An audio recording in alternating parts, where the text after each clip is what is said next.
ang Senado po may resolusyon na talagang calling for an investigation dito po sa di umano ay maanumalyang pagbenta po ng NFA ng bigas, no? Sa 75,000 bags of rice sa halaga pong 93.5 million. Kayo po dyan sa mababang kapulungan, kayo po ba ay magpapatawag po ng kahalintulad na investigasyon? At para sa ano pong layunin, alam po natin ang AGAP is Agricultural Sector Alliance of the Philippines na talagang ang layunin nyo ay protektahan at isulong po ang kapakanan ng ating pong magsasaka. Kong? Kami, nag-usap na kami ni Chairman Markenberga kahit nung isang linggo pa. And then kahapon ay kinonfirm na niya na talagang magkakaroon kami ng investigation sa House ng Huwebes, alas 10 ng umaga. At yan ay kagad namang inaksyonan din ng ating Speaker Martin Romualdez para malinawan at kung may mga kailangan amyendahan sa rice tariffication law, lalo-lalo na diyan sa charter ng NFA, ay may isaayos natin at nang hindi na maulit. Kung meron mang hindi magandang nangyari dito sa pagbibenta ng NFA rice sa 25 pesos, sa kabila na ito binili, hindi lang 40 pesos per kilo.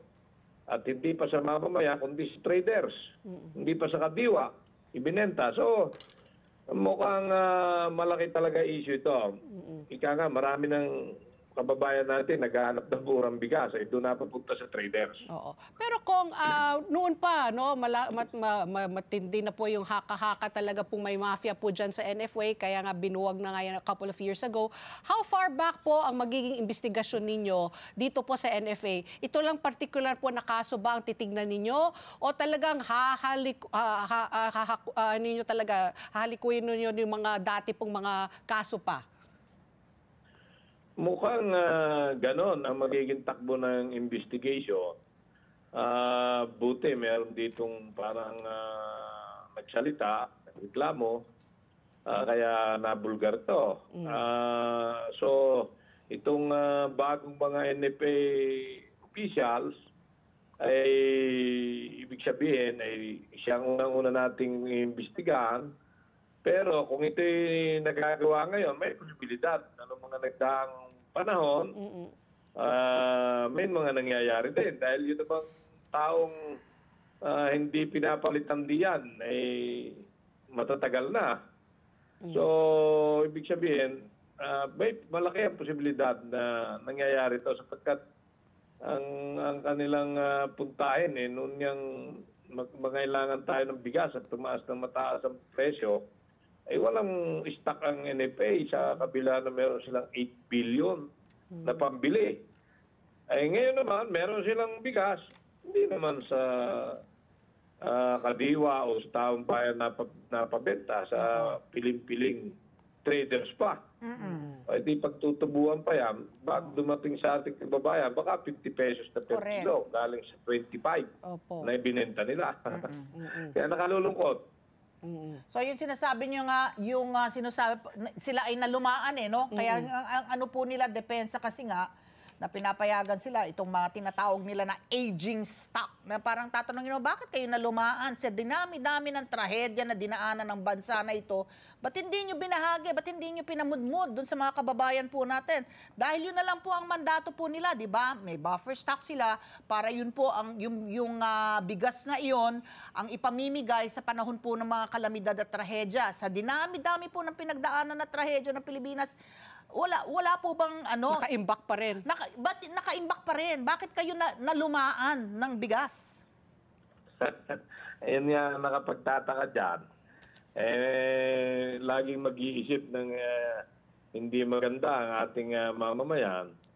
Sapagkat ang tagal naghahanap ng murang bigas Ang presidente nagbebenta ng 25 sa kadiwa. Di sana doon na lang dilalang lahat. Opo. Sa Kadiwa Center natin. Napakinabangan ng mamamayan yung mababang halaga. Bakit sa traders? Siguradong pagtutubuan yan. Hindi naman bibili niya ng traders. Kung hindi, ibebenta na sila ikikita. malamang yan, baka 50 pesos din per kilo For ang sure. Oo. benta sa retail. Pero ano So, yung mga, kasi yung nasa balita po, puro yung mga NFA officials lang po, no, ipapatawag. Paano rin po yung mga traders? Hindi ho rin ba sila magiging culpable dito po sa nangyari po?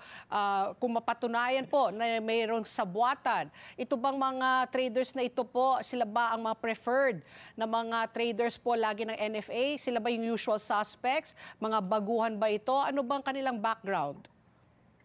yan, di yan malalaman natin sa takbo na investigasyon. Sapagkat talagang number 1 yan na kukuhanin nating resource speaker, yung isa sa investigahan dahil sila involved. Oo, kung yan ay madalas at may connivance, eh malamang tatamaan din sila dito sa nangyari. At makikita naman natin yan sa takbo na investigation. Let's get together. Sunday 25. Sunday 25.